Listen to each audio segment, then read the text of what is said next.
Donc, pour cela, on va dans Matthieu chapitre 15, au verset 21 à 24. Il est dit, Jésus partit de là et se retira dans le territoire de Tyr et de Sidon. Et à point, une femme cananéenne qui vivait dans cette région vint à lui et s'écria, Maître, fils de David, aie pitié de moi. Ma fille est tourmentée par un esprit mauvais. Elle va très mal. Comme je dis dans d'autres versions, c'est un démon et qui la tourmente cruellement. Mais Jésus ne répondit pas un mot. Ses disciples s'approchaient pour lui adresser cette demande. Renvoie-la, car elle ne cesse de crier en nous suivant. Donc, les disciples étaient en train de cheminer avec ce soi-disant Jésus. Et il y a une femme cananéenne, dans d'autres versions, comme j'avais dit dans la précédente vidéo, c'était une syrophénicienne. Donc, cette femme cananéenne a remarqué ce Jésus, a su que ce Jésus, selon les Bibles baptistes classiques, accomplissait des miracles, des prodiges, et ainsi de suite, et chassait, expulsait les démons.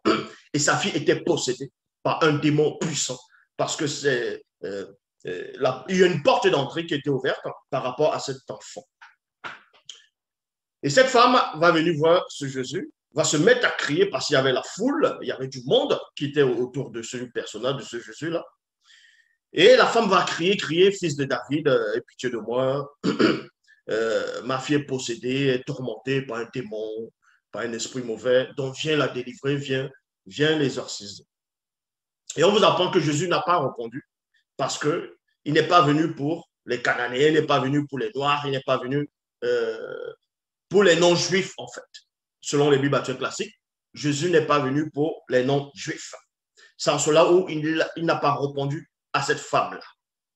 Et pendant qu'il ne répondait pas, les apôtres ont commencé à s'adresser à ce Jésus en lui disant, en lui faisant savoir que cette femme est en train de crier, dont ça perturbe, renvoie-la.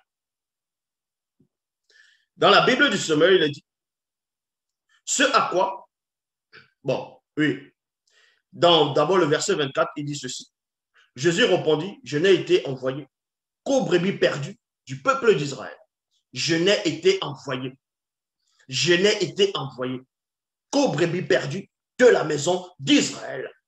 Et c'est ce que beaucoup de Noirs n'arrivent pas à comprendre, n'arrivent pas à pénétrer, n'arrivent pas à accepter que le soi-disant sauveur dont ils ont adhéré par ignorance et par ruse est en train de faire comprendre ici, selon les Bibles classiques, que lui, il a été envoyé uniquement pour les Juifs. Il n'a pas été envoyé pour les non-Juifs. Il n'a pas été envoyé pour toi qui es en Amérique, pour toi qui es au Canada, pour toi qui es au Congo, pour toi qui es au Bénin. Il n'a pas été envoyé pour toi. Et oui, toi le chrétien qui me regarde, toi qui adhères à ce Jésus, il n'a pas été envoyé pour toi. Ce Jésus le dit de sa propre bouche.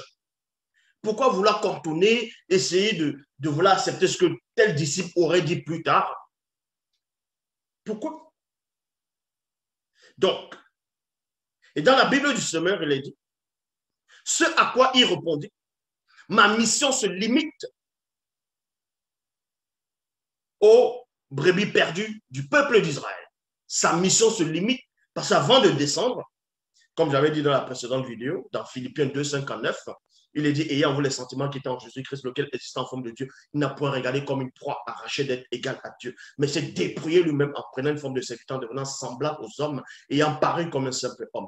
S'est humilié lui-même, et même jusqu'à la mort de la croix. C'est pourquoi aussi Dieu l'a souverainement élevé. Vous voyez? À lui donner un nom qui est au-dessus de tout nom. Bon, maintenant, après, on va dire au nom de Jésus, tout genou fléchisse dans les cieux, sur la terre. Vous voyez que ça ne tient pas. Un nom qu'on te donne sur la terre, tu portes un nom sur la terre, tu pars dans le royaume des cieux, et en ce nom, toutes les entités, tous les anges vont se prosterner en ce nom, un nom qui a été donné sur la terre, que certains hommes ont porté sur la terre. Vous voyez que ça ne tient pas. Donc, les gens ne comprennent pas le mystère de la spiritualité.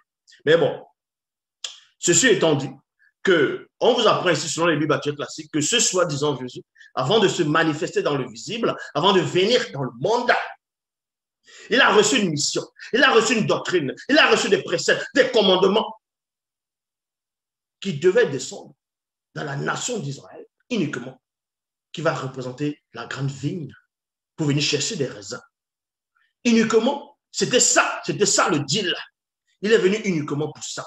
C'est pour ça que les prophètes de l'Ancien Testament, de ce qu'on appelle l'Ancien Testament, ont successivement prophétisé sur,